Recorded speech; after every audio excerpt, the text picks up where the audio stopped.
Hola, ¿cómo están? De nuevo nos vemos. Esta vez les traigo la continuación del video anterior. Este video puede ser un poco más teórico, pero intentaré que sea lo más entendible posible. La razón por la que quise hacer esta continuación es la película de Phantom Planet, o en español El Planeta Fugitivo, aunque no tiene nada que ver con el título original, pero bueno. Lo que me convenció para agarrar esta película y hacer esta continuación es una escena específica, pero ya hablaré más tarde a más profundidad de esta película como ya estamos acostumbrados. Por ahora vayamos por otro lado. ¿Qué ocurre cuando una sociedad delega todo el trabajo a una máquina? En 1909, el escritor E.M. Forster publicó su relato corto The Machine Stops. A diferencia de H.G. Wells, quien veía el progreso científico con mayor optimismo, Forster mantenía una postura mucho más cautelosa. No estaba en contra de la tecnología, pero sí de la idea de seguir con el avance de forma ciega, sin cuestionar las consecuencias que podría tener sobre la sociedad. En el relato seguiremos a Vashti, una mujer que hace conferencias desde su habitación que fue asignada por la máquina. Pero antes de meternos de cabeza en su historia, tenemos que resaltar cómo es esta distopía. Todos habitan en una ciudad, sin ventanas, con luces artificiales. La comida, la ropa, las viviendas son otorgadas por la máquina. Todo es dictado por ella, desde quien nace hasta quien muere. La gente en ese mundo tiene la percepción específica de la máquina. La máquina, afirmaban, nos alimenta, nos viste, nos aloja. A través de ella hablamos entre nosotros. Por ella es que nos vemos los unos con los otros. En ella es que se manifiesta nuestro ser. La máquina es amiga de las ideas y enemiga de la superstición. La máquina es omnipotente, eterna, bendita sea la máquina. Pero no todo será la máquina, sino todo lo que la rodea. Por ejemplo, un libro, que lo toman como si fuese una Biblia, y aunque dentro de la obra se dice que no existen las religiones, el cómo se expresan de la máquina hace parecer que es una tecnoreligión. Todavía estaba el libro, y mientras estuviera el libro, habría seguridad. Ahora sí, podemos iniciar con el resumen de qué pasa con Vashti. Al iniciar, podemos ver que está en una conferencia, porque ahora la única forma de comunicación es por medio de videollamadas. Entonces, su hijo Kuno le habla y pide que lo visite, porque tiene algo importante que decirle, pero tiene que ser en persona. Vashti se niega, pero la insistencia de su hijo la convence a regañadientes. En el transcurso del viaje, vemos que también es extraño que las personas interactúen unas con otras. Les es muy ajeno la interacción social, desde el hablarse, el verse e incluso el contacto físico. Sienten una fuerte repulsión por cada una de ellas. Al llegar con su hijo, Vashti ni siquiera lo quiere ver a los ojos. No es hasta que él le confiesa que cometió un crimen y que su castigo será el desamparo. El crimen que cometió fue ir afuera de las instalaciones de la máquina y descubrir que el exterior es habitable, que hay vida fuera de la máquina. ¿No lo puedes ver? ¿No lo pueden ver todos ustedes, los conferencistas? ¿Somos nosotros los que estamos muriendo y que aquí abajo lo único que vive realmente es la máquina?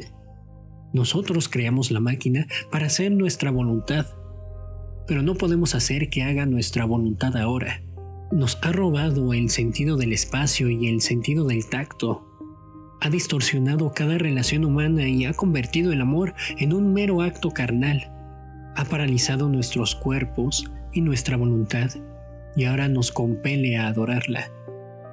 La máquina desarrolla, pero no hacia nuestras metas.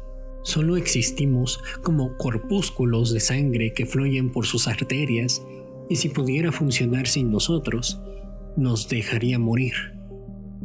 Finalmente, Kuno le termina diciendo a Vashti que la máquina se está deteniendo, pero ella no le cree. Confía ciegamente en el mecanismo de reparación de la máquina. Algún tiempo después, Vashti comenzó a experimentar algunas fallas en su habitación. Hace un reporte y el sistema de reparación de la máquina anuncia que todo estará bien, que solo será cuestión de tiempo para que todo regrese a como estaba antes. Entonces, continúa la cita anterior. Todavía estaba el libro, y mientras estuviera el libro, habría seguridad. Luego se quebró, porque con el cese de la actividad llegó un terror inesperado. Silencio. Nunca había conocido el silencio, y la llegada del mismo casi la mata. De hecho, mató a varios miles de personas en un instante. Desde su nacimiento siempre estuvo rodeada de un zumbido sostenido. Era para el oído como el aire artificial para los pulmones. Una dolorosa agonía se apoderó de su cabeza, y casi sin saber lo que estaba haciendo, se abrió paso hacia adelante y presionó un botón poco familiar. Era el que abría la puerta de su habitación. Al salir ve a toda la gente desesperada y no saben qué hacer. Entonces se encuentra con Kuno, con quien habla, le dice que está muy preocupada de que aquello fuera el final. Pero Kuno la tranquiliza. Intenta convencerla de que todo está bien, que la humanidad puede seguir sin la máquina. Neil Postman escribe su libro Technopoly en 1993. En ella plantea lo que he mencionado tanto en este video como en el anterior. La tecnología es tanto una amiga como una enemiga. Comienza hablando del mito del juicio de Thamus. Thamus era un rey en Egipto. El dios Teuth le muestra sus inventos y Thamus los califica. Teuth le muestra su más grande logro, la escritura, resaltando que es la cura del olvido, a lo que Thamus le dice: tú, que eres el padre de la escritura, has dejado patente tu afecto hacia tu creación atribuyéndole prácticamente lo contrario a su verdadera función. Porque aquellos que aprendan ese arte dejarán de ejercitar su memoria y se volverán olvidadizos. Confiarán en la escritura para traer los recuerdos a su memoria mediante signos exteriores en lugar de mediante sus propios recuerdos internos. Lo que has descubierto es una medicina para el recuerdo, no para la memoria, y por lo que añade a la sabiduría. Tus alumnos tendrán reputación de poseerla sin que sea verdadera. Recibirán mucha información sin la instrucción apropiada, y en consecuencia se pensará que son muy eruditos cuando serán en gran medida ignorantes. Y como estarán llenos de apariencia de sabiduría, en lugar de sabiduría verdadera, se convertirán en una carga para la sociedad. Y así como Thamus, podemos pensar en la tecnología como algo que es una carga al quitarnos muchas cosas que hacemos, pero también está equivocado. En el mundo, y más actualmente, se piensa en negros y blancos. No hay un punto medio, no hay grises. O una cosa es buena o es mala, es beneficiosa o es perjudicial. Postman, a lo largo del capítulo 1, da varios ejemplos sobre cómo la tecnología moldea la realidad, de cómo es que se utiliza para resolver un problema, pero genera otro. Y es que el verdadero problema no es que se puedan resolver todos ellos, sino que es creer que la tecnología es la solución a todo. Entre ellos está el teléfono, que nos permite comunicarnos a distancia, pero al mismo tiempo modifica nuestra relación con la presencia física. Incluso también podríamos pensar en otro ejemplo, uno que nos afecta más, el automóvil. Nos da una movilidad mucho más cómoda, sí, pero al mismo tiempo ha transformado las ciudades y ha destruido la misma movilidad. Los cambios que han venido del mundo sobre lo que creemos saber se ven alterados por la misma tecnología. Nuestra realidad se ve presentada de distintas formas, pero ya volveré a ello cuando hable de McLuhan. Postman también señala que una nueva tecnología no se suma simplemente a una sociedad, la transforma por completo, igual que introducir una nueva especie a un ecosistema cambiaría todo el equilibrio. Pero también en varios capítulos después vemos que habla sobre el concepto de tecnocracia y posteriormente tecnópolis. En un rápido resumen, la tecnocracia es cuando la tecnología obtiene una gran importancia dentro de la sociedad. Es cuando ella misma se ha transformado quitándole la autoridad a otras instituciones como la religión. Da el ejemplo del telescopio y los trabajos de los astrónomos, pues retaban la idea de que el mundo era el centro del universo y desprestigiaban la iglesia. Quizá ese es el más fácil de explicar de los ejemplos del autor. Sin embargo, a diferencia de la tecnópolis, la tecnocracia sigue estando bajo el control de las instituciones, cosa que la tecnópolis es todo lo contrario. La autoridad total la tiene la tecnología. Podríamos decir que la película del video anterior, Things to Come, se convierte en una tecnópolis. A estar está el servicio completo de los avances científicos y el progreso, o al menos a un nivel muy superficial. A diferencia de lo que podríamos decir de la máquina se detiene, aquí sí encontramos que es una tecnópolis, pues todos los aspectos de la sociedad están controlados y administrados por la máquina. Un caso más reciente podría ser WALL-E, pero a ese se le suman muchas otras capas. No solo están estas dinámicas, se ve aún más influenciado por los medios de comunicación, específicamente con el entretenimiento, pero ese tema es demasiado largo como para tocarlo en profundidad en este video, pero lo tocaré de una manera un tanto superficial. Dejaré la parte de Tecnópolis aquí. Ahora pasemos a otro texto del mismo autor, esta vez un texto de 1985, Divertirse hasta morir. Con el tiempo todo se volvió espectáculo. Somos un pueblo al borde de divertirnos hasta la muerte. Los medios no son simples canales para transmitir información, sino que la manera en la que se transmiten moldean el cómo percibimos el mundo. Quizá en este punto sea importante resaltar lo escrito por McLuhan, sobre el punto que dije que retomaría después, pues él dice, el medio es el mensaje. A esto se puede entender que lo importante no es el mensaje en sí, sino desde dónde lo vemos. ¿Qué tiene más validez en cuanto a información? ¿Un periódico escrito, la misma noticia dada por la radio o la misma información dada por un random de TikTok? Volvemos con Postman y aquí toma a los políticos como ejemplo, que vemos que los líderes tienen que ser carismáticos, por ende tienen un factor de entretenimiento, son tan convincentes que dependiendo del medio tendrán una percepción distinta. Observó que en la era televisiva importaba tanto el mensaje como la imagen. Un político ya no solo debe dar ideas, también debe resultar atractivo para el medio en el que aparece.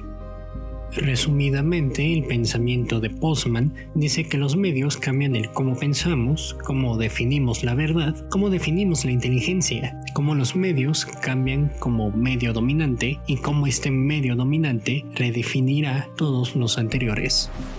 Postman comparte el temor de Huxley. Seguro has visto la imagen o escuchado que la diferencia entre el temor de George Orwell era que nos oprimirían eliminando el lenguaje por medio del Estado autoritario, mientras que Huxley temía que las personas llegaran a amar su propia opresión gracias a la estimulación, la distracción y el placer. Pero me estoy alejando del tema. Regresemos a lo que empezó con este video, la película de Phantom Planet que se estrenó en 1961.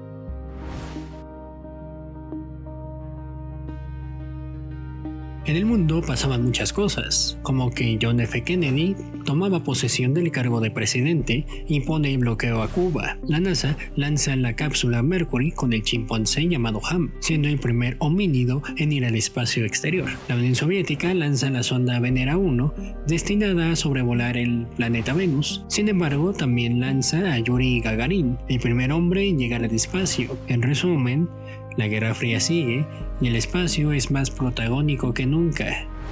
Ahora sí, el resumen de la película. La película comienza con un par de astronautas que se topan con algo increíble, una enorme pierna de pollo de KFC flotando en el espacio. Este mismo atrae con mucha fuerza a la nave y explotan en el impacto. Entonces, desde la base lunar mandan llamar a nuestro protagonista, Frank Chapman, quien es enviado a la última ubicación de la nave que explotó. Él y su compañero no tardan en verse atrapados en una lluvia de asteroides, y uno de ellos daña la nave. Chapman y su compañero salen a repararla, pero un meteorito perfora la tubería de oxígeno de Chapman y comienza a sentirse mal. Su compañero consigue llevarlo al interior de la nave, aunque el rescate le sale caro. Otro asteroide impacta su tanque de oxígeno y lo deja flotando en el espacio. Sin forma de regresar, queda condenado a una muerte tan fría como solitaria. Chapman despierta y corre a la cabina, donde descubre que está siendo arrastrado directamente hacia la enorme pata de KFC espacial. Al aterrizar se encuentra con unos pequeños humanoides que parecen salidos de una maqueta, pero antes de que pueda hacer alguna pregunta, tropieza y su casco se abre, y la atmósfera del planeta empieza a encogerlo. En cuestión de segundos, Chapman termina del mismo tamaño que los habitantes del lugar, los retonianos. Confundido y completamente fuera de sí, Chapman entra en pánico cuando uno de los retonianos se mete dentro de su traje. Convencido de que lo están atacando, empieza a repartir golpes a diestra y siniestra. Los demás habitantes lo detienen y rápidamente lo llevan hacia el líder del planeta. Una vez ahí, lo enjuicia y recibe su castigo, convertirse en ciudadano de Reton. Y más que ser un ciudadano, Chapman acaba siendo un prisionero con residencia permanente, pues es libre de ir a donde quiera dentro de Reton, pero no puede abandonar el planeta. Liara, la hija del líder de Reton, no pierde el tiempo y rápidamente toma a Chapman bajo su cuidado. Esta cercanía despierta los celos de Erron, quien está enamorado de ella y ve al recién llegado como una amenaza. Mientras tanto, Zeta observa la situación desde la distancia. Como nuevo ciudadano de Reton, Chapman recibe una tarea obligatoria: ayudar a impedir que cualquier nave espacial se acerque al planeta. Sin embargo, la misión le parece extraña y comienza a hacer preguntas. Si los retonianos poseen una tecnología capaz de controlar la gravedad, ¿por qué viven en una forma tan primitiva? ¿Por qué una civilización tan avanzada parece estar estancada? A lo que Seton contesta la pregunta que inspiró este video. Verán, no lo entiendo. En muchas formas están adelantados a nuestros tiempos. Y luego, ¿por qué esta vida primitiva? Tal vez no sea tan raro como parece. Es cierto que nuestra tecnología pueda ser más adelantada que la suya, pero luego cosas extrañas pasaron. ¿Cómo cuáles? Había máquinas que hacían todo el trabajo. Por tanto, los habitantes de Reton se liberaron de todas sus labores, también de todas sus responsabilidades. El pueblo se hizo muy perezoso. No sabían qué hacer con sus ratos libres y empezaron a pelearse entre sí. Un problema que no es del todo único en la historia del universo. ¿Pero qué pasó en Reton? Nuestros abuelos llegaron a una sabia decisión. Ellos regresaron, según usted dijo, a las formas primitivas. Los retones tuvieron que trabajar para vivir. Se volvieron más fuertes, más felices y mucho más valiosos. Pero no olvidaron sus descubrimientos científicos. No, conservamos los secretos que se inventaron del control de gravedad, de supervivencia en el espacio y el secreto de producción de alimentos para sobrevivir en este olvidado planeta. Sacrificaron los adelantos por esto.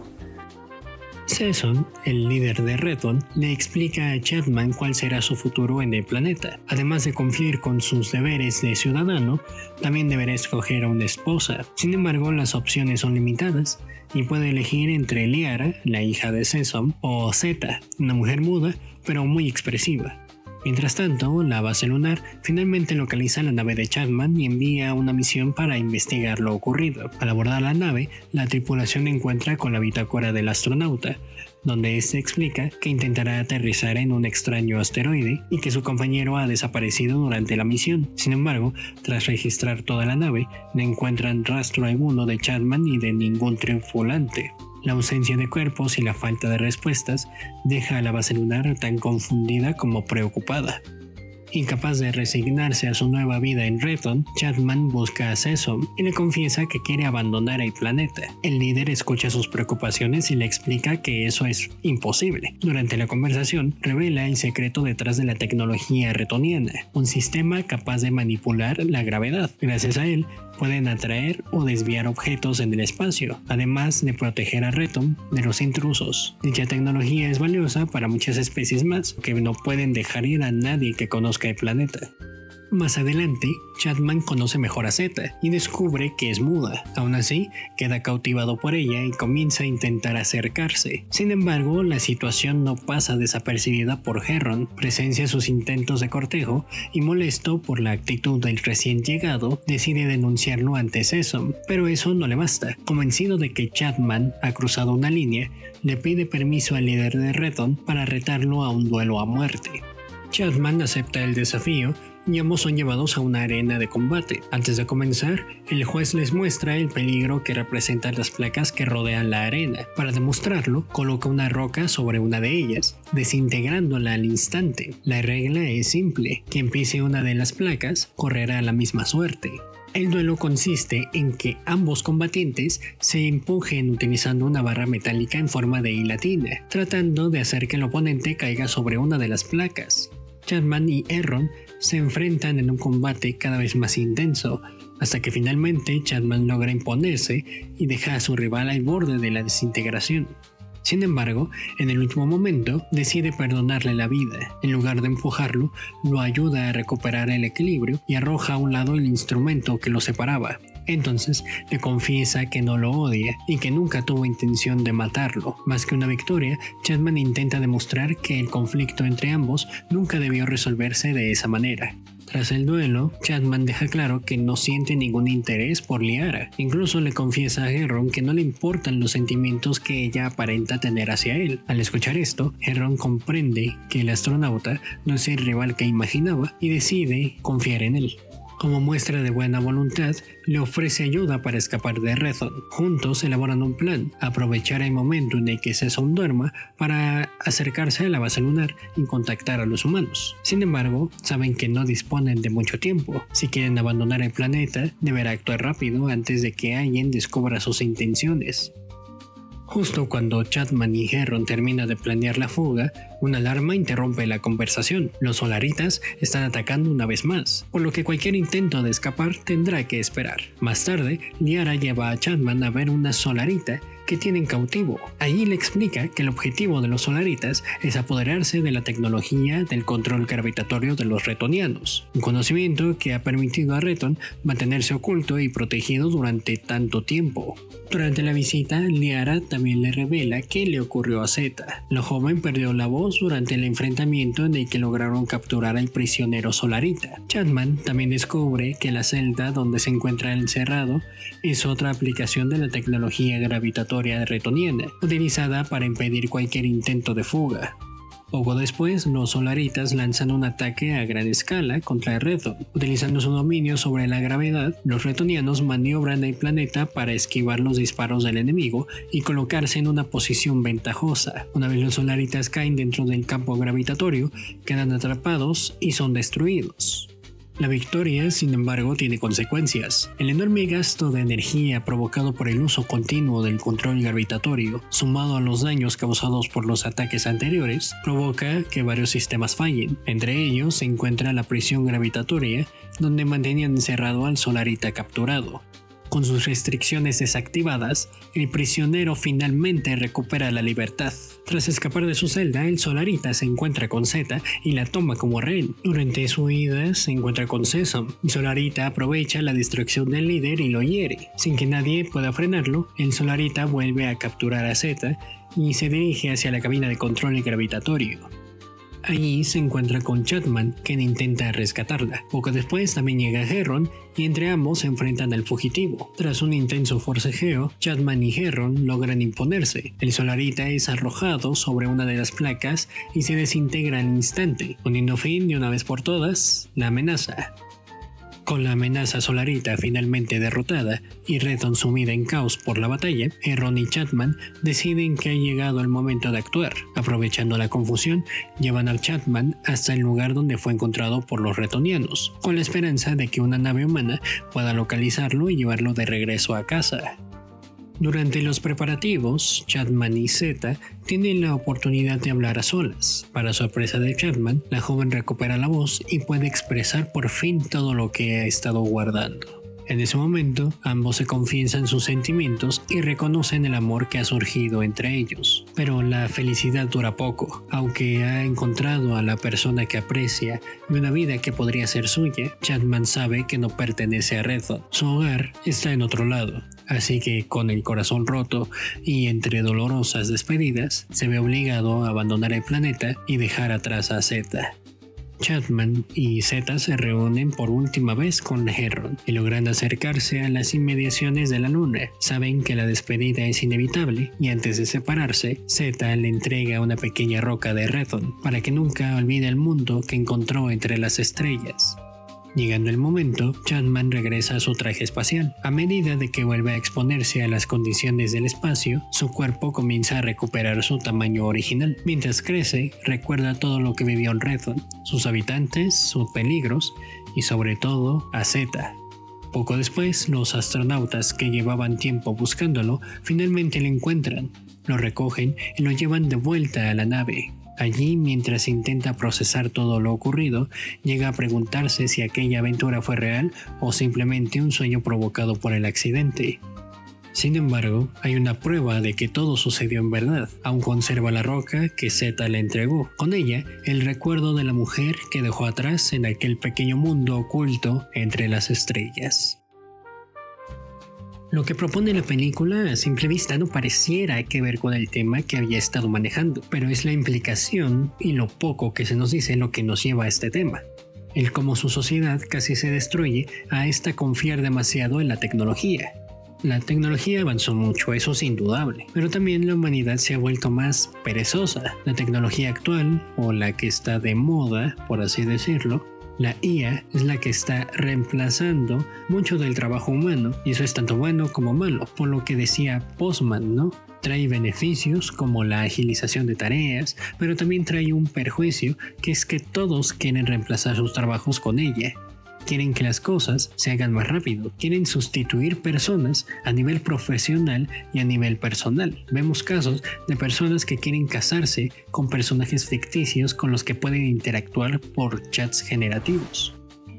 Algo que me llamó la atención de la película era justamente este comentario que dice que la sociedad retoniana se había vuelto perezosa, pero es lo que nos está pasando ahora.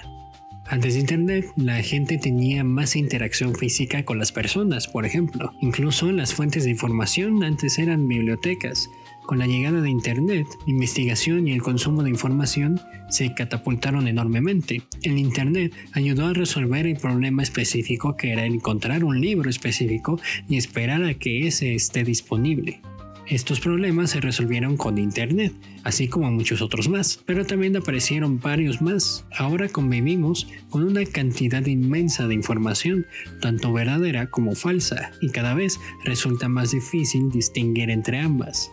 De a poco hemos aceptado toda la información como verdadera por pereza. La verdad es que es muy desesperante investigar cosas simples y buscamos una respuesta que nos satisfaga, incluso si es falsa. Si es creíble, es buena.